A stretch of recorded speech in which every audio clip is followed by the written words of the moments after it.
धामी सरकार की तरफ से यमुनोत्री विधानसभा क्षेत्र के विकास के लिए मास्टर प्लान दिए जाने पर यमुनोत्री के निर्दलीय विधायक संजू डोभाल ने मुख्यमंत्री का आभार जताया है। इस बात पर यमुनोत्री विधायक संजू डोभाल ने कहा है कि इस मास्टर प्लान के तहत रिंग रोड भी बनाई जाएगी और इसकी पहली किश्त उत्तरकाशी जिला प्रशासन को जल्द ही मिल जाएगी।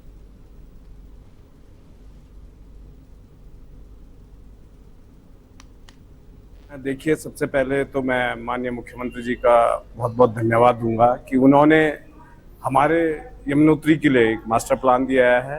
उसमें रिंग रोड भी है और सभी कुछ है और जो भी चीज़ें उन्होंने उनके नेतृत्व में अभी मास्टर प्लान भी जल्द मतलब 1-2 महीने के अंदर उसकी पहली किस्त जिला प्रशासन को प्राप्त हो जाएगी। और दूसरा, रोपवे का कार्य भी लगभग प्रथम चरण का पूरा हो गया है। जो जियो टैगिंग वगैरह होती है उसका हो गया है और बहुत जल्द उसका कार्य प्रारंभ कर दिया जाएगा। पौड़ी में हेमवती नंदन बहुगुणा केंद्रीय गढ़वाल विश्वविद्यालय के बीजीआर परिसर में छात्र संघ चुनाव के नतीजे घोषित हुए, जिसके बाद नवनिर्वाचित छात्र संघ पदाधिकारियों ने जीत का जश्न मनाया और विजय जुलूस निकाला। बीजीआर परिसर में ठीक 24 साल बाद छात्र संघ अध्यक्ष पद पर जीत दर्ज की गई है और ये जीत एबीवीपी की खाते में आ रही है। जीत हासिल करने वाली अभिरुचि को कुल 275 वोट मिले, जबकि एनएसयूआई के अध्यक्ष पद के प्रत्याशी राजकुमार को 229 वोट ही मिल पाए हैं। वहीं उपाध्यक्ष पद पर एनएसयूआई के आलोक नेगी ने जीत दर्ज करके 345 वोट हासिल किए और एबीवीपी के प्रेमचंद गुजर को 202 वोट से हराया, जहां सचिव पद पर एनएसयूआई के अमन नेगी ने 46 वोट से आर्यन ग्रुप के प्रत्याशी आशीष नेगी को हराया।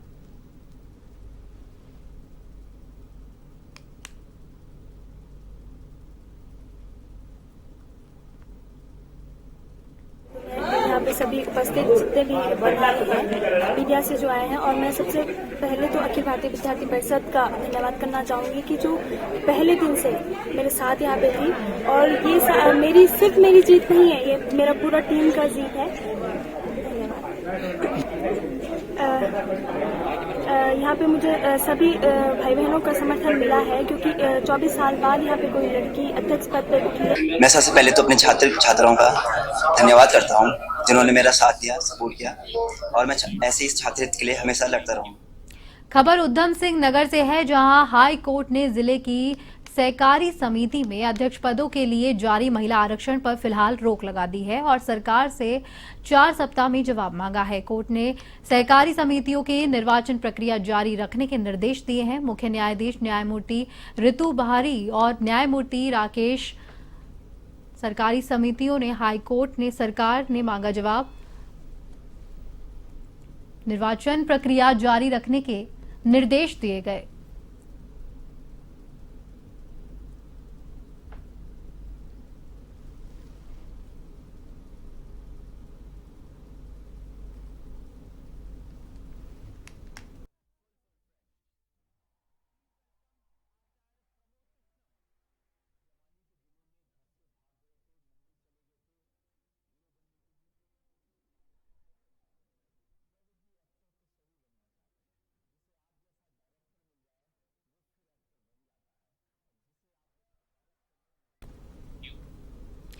मुख्यमंत्री पुष्कर सिंह धामी ने राष्ट्रपिता महात्मा गांधी और पूर्व प्रधानमंत्री लाल बहादुर शास्त्री की जयंती पर उन्हें श्रद्धा सुमन अर्पित किए। भारतीय स्वाधीनता संग्राम को नई दिशा देने वाले राष्ट्रपिता महात्मा गांधी और जय जवान जय किसान का उद्घोष करने वाले कर्तव्यनिष्ठ और देश के दूसरे प्रधानमंत्री लाल बहादुर शास्त्री को सीएम धामी ने अपने शासकीय आवास पर श्रद्धांजलि अर्पित की।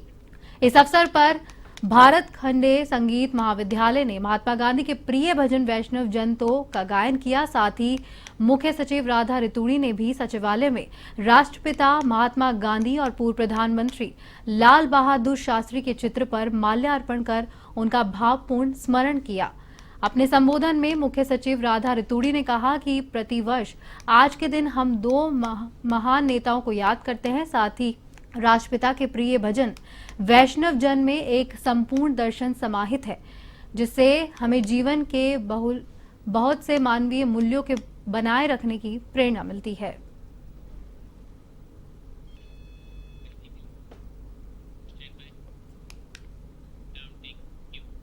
डीएम की अध्यक्षता में आयोजित तहसील दिवस में उन्होंने कहा कि सरकार की प्राथमिकता है कि जनता की समस्याओं को त्वरित तरीके से निस्तारण हो। तहसील दिवस में विभिन्न बिजली, पानी, जलभराव, राशन कार्ड, आवास और पेंशन सहित 152 शिकायतों में से 67 का मौके पर ही निस्तारण किया गया।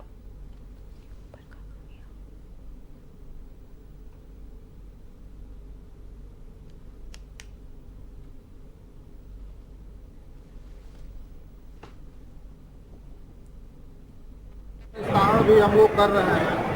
इसमें ज़्यादातर समस्याएं क्या मांग है, जैसे प्रधानमंत्री आवास योजना शहरी क्षेत्र में है, उनके आवेदन पत्र हैं। उनका ये कहना है कि हमारे आवेदन पत्रों का निस्तारण नहीं किया गया।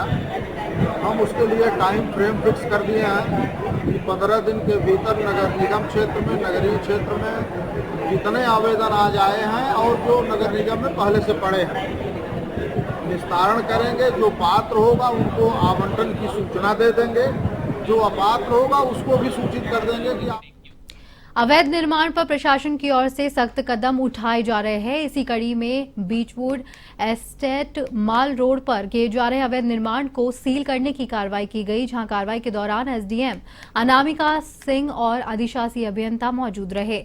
एमडीडीए के अधिशासी अभियंता आनंद राम आर्य ने बताया कि चरणजीत सिंह हटवाल ने मानचित्र, स्वीकृति और अनुमति लिए बिना द्वितीय तल पर 3 डालकर लोहे के चैनलों से स्ट्रक्चर बनाया था।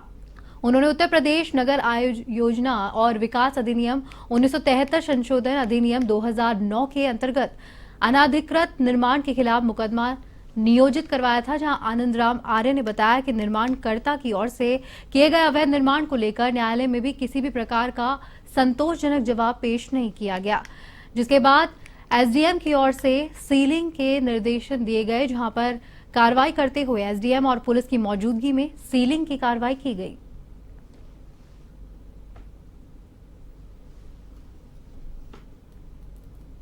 कि आप सभी देख सकते हैं, क्योंकि ये इलीगल कंस्ट्रक्शन था तो इसको तत्काल मौके पर सील किया गया है और ऐसे जो भी कंस्ट्रक्शंस होंगे उनके लिए यही हिदायत होगी कि उसको बंद करें, अन्यथा ऐसी ही कार्रवाई की जाएगी। मेरा यही मानना है कि अगर वो इलीगल है, अगर वो हमारा विधिवत नहीं हो रहा है तो उसके ऊपर आवश्यक कार्रवाई हम लोग करेंगे। इसके लिए मुझे लगता है कि हम सभी का सहयोग चाहिए होगा।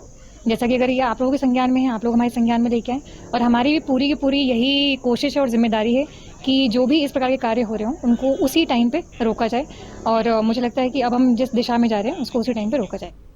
साइबर ठगी का एक और नया तरीका डिजिटल अरेस्ट सामने आया है। डिजिटल अरेस्ट में साइबर ठग हूबहू थानेदार या कोतवाली की तरह दिखने वाले सेटअप तैयार कर रहे हैं, जहां पे देहरादून स्थित साइबर थाने के पास डिजिटल अरेस्ट कर खाते साफ करने में बहुत से मामले सामने आ चुके हैं, जिसमें ठग थाना अध्यक्ष या कोतवाल जैसी ड्रेस में रहता है।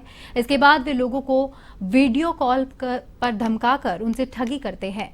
वहीं पीड़ित पुलिस की वर्दी देखकर डर जाते हैं और विश्वास कर लेते हैं। जब पीड़ित के बैंक खाते के अंदर रकम निकाल ली जाती है तब उसे ठगी का एहसास होता है, जिसे बचने के लिए सीओ साइबर क्राइम अंकुश मिश्रा ने बताया कि किसी भी अनजान कॉल आने पर लालच में ना आए और अनजान कॉलर्स की सत्यता की जांच करें, बिना किसी सूचना के दस्तावेज ना दे। किसी भी प्रकार के ऑनलाइन जॉब के लिए अप्लाई करने से पहले उक्त साइट का पूरी तरीके से वेरिफिकेशन करें और शक होने पर तत्काल निकटतम पुलिस स्टेशन या साइबर क्राइम पुलिस स्टेशन पर इसकी शिकायत जरूर करवाएं।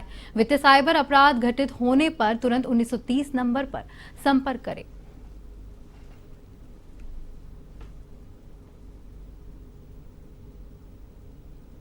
अभी हाल ही में अभी 3-4 दिन पहले हमें एक पीड़ित आए थे जो कि टीचर्स थे।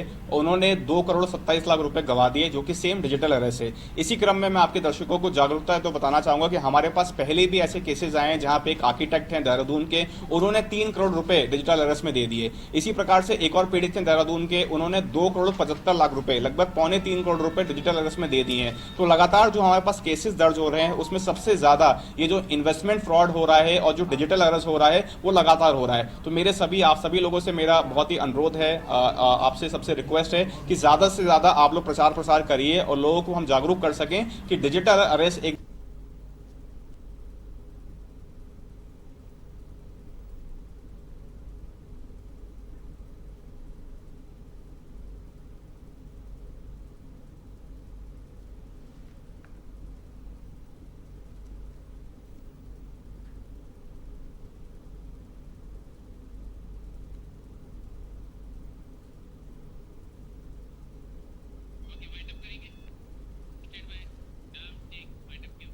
और इसी के साथ A1 उत्तराखंड में फिलहाल के लिए इतना ही। मुझे दीजिए इजाजत। नमस्कार। आबकारी विभाग की टीम ने कृष्ण नगर कॉलोनी के एक घर पर छापेमारी करते हुए 11 पेटी शराब पकड़ी है।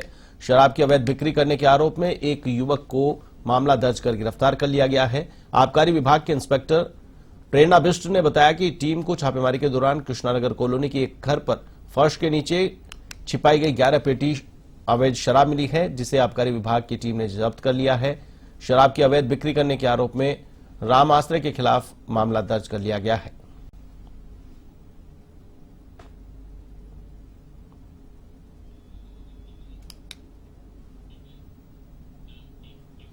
उत्तराखंड की मुख्य सचिव राधा रतूड़ी ने गांधी और शास्त्री जयंती पर सचिवालय में उनके चित्र पर माल्यार्पण किया। इस अवसर पर भारत खंडे संगीत महाविद्यालय द्वारा गांधी जी के प्रिय भजन वैष्णव जन संवेतन गायन किया गया।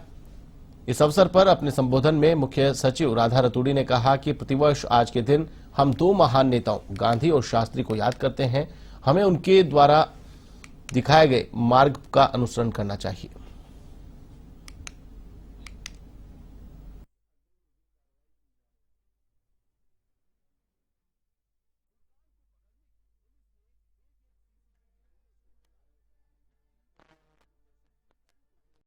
उत्तराखंड स्वास्थ्य विभाग ने चिकित्सा अधिकारियों को बड़ा तोहफा दिया है। प्रमोशन की राह देख रहे चिकित्सा अधिकारियों की वर्षों पुरानी मुराद सरकार ने पूरी कर दी है।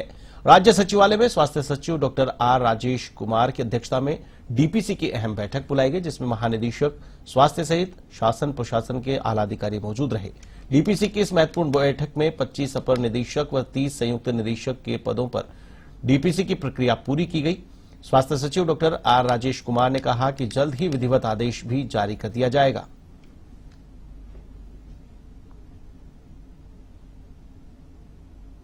डॉक्टर्स की डीपीडीसी हुई थी। मेडिकल और डेंटल संवर्ग के डॉक्टर्स की डीपीसी हुई थी।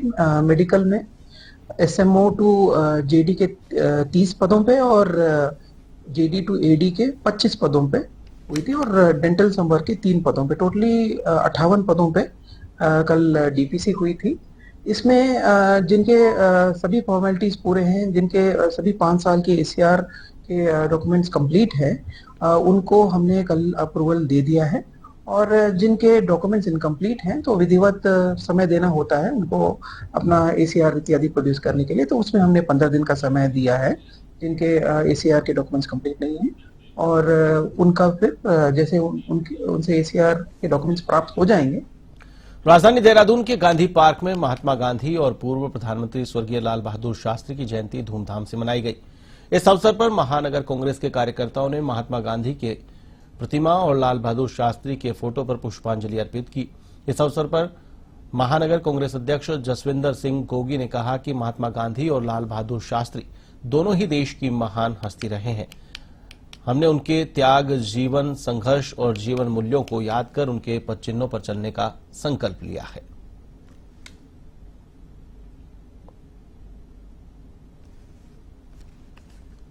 देखिए, आज हमारी महान हस्तियां हैं। महात्मा गांधी जी का भी जन्म दिवस है और लाल बहादुर शास्त्री जी का भी जन्म दिवस है। और दोनों जो महान हस्तियां हैं हमारी, इनका त्याग, इनका जीवन संघर्ष और इनके जीवन मूल्यों को स्मरण करते हुए आज हम लोगों ने इनके जो पदचिन्हों पे चलने का हम लोगों ने संकल्प लिया है।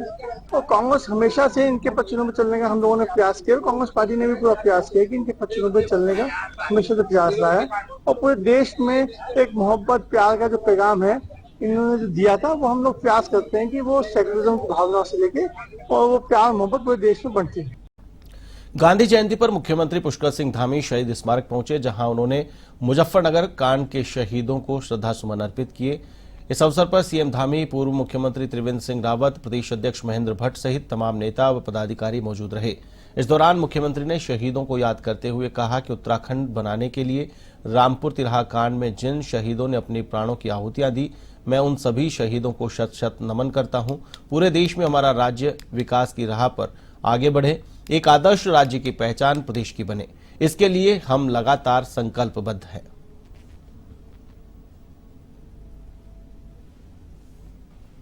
देखिए, उत्तराखंड शहीदों को की जनता को इस राज्य निर्माण में उनका बहुत बड़ा योगदान है। जिन्होंने प्राणों की आहुति दी है। उत्तराखंड का जनमानस हर वर्ष उनको याद करता है। मैं आज शहीद दिवस के अवसर पर अपने राज्य के उन वीर श्रद्धांजलि इस विश्वास के साथ कि जो सपने राज्य के भाव के उन्होंने देखे, उन सपनों को साकार करने का एक समय है। देखिए, हम शहीदों को याद करते हैं प्रतिवर्ष 2 अक्टूबर को।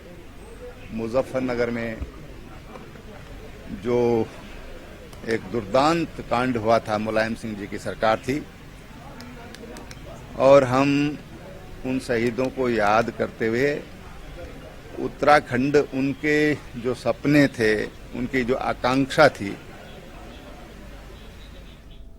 दीपावली जैसे जैसे नजदीक आती जा रही है, वैसे वैसे पटाखा कारोबारी अपने कारोबार को फैलाने में लगे हैं। वहीं राजधानी देहरादून में नियमों को ताक पर रखते हुए पटाखे का निर्माण किया जा रहा है, जिसके कारण बड़े धमाकों के साथ आगजनी की घटना भी देखने को मिल रही है।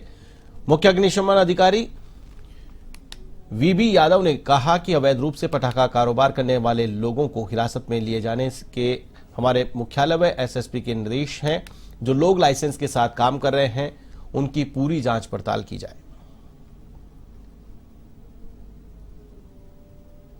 ये हम लोगों के हेडक्वार्टर से निर्देश आ चुका है, हमारी तरफ से भी जारी हो चुका है, और एसएसपी साहब ने भी अपने समस्त थानाध्यक्षों को बोल दिया है कि जो लाइसेंसी हैं उनको देख लिया जाए, उनको चेक कर लिया जाए, जो भी सुरक्षा में कमियां हो उसको पूर्ण करा ली जाए, और जिनके पास जो है लाइसेंस ना हो जो है उनको सीज कर दिया। पौड़ी के गडोली क्षेत्र में गुर्ड का शिकार करने के आरोप में न्यायिक हिरासत में जेल भेजे गए 2 आरोपियों की बेल एप्लीकेशन को कोर्ट ने खारिज कर दिया है, जबकि 2 फरार आरोपियों को भी अब न्यायिक हिरासत में भेज दिया गया है। दरअसल वन विभाग की टीम ने आरोपियों के घर से जानवर के खुर, नाखून और मांस बरामद किया है। वन विभाग का दावा है कि यह मांस घुरड़ यानी हिरण की प्रजाति का है, जिसके सैंपल भी टेस्ट के लिए लैब में भेजे गए हैं। वहीं घटना की विस्तृत जांच के लिए जांच अधिकारी नियुक्त कर दिया गया है।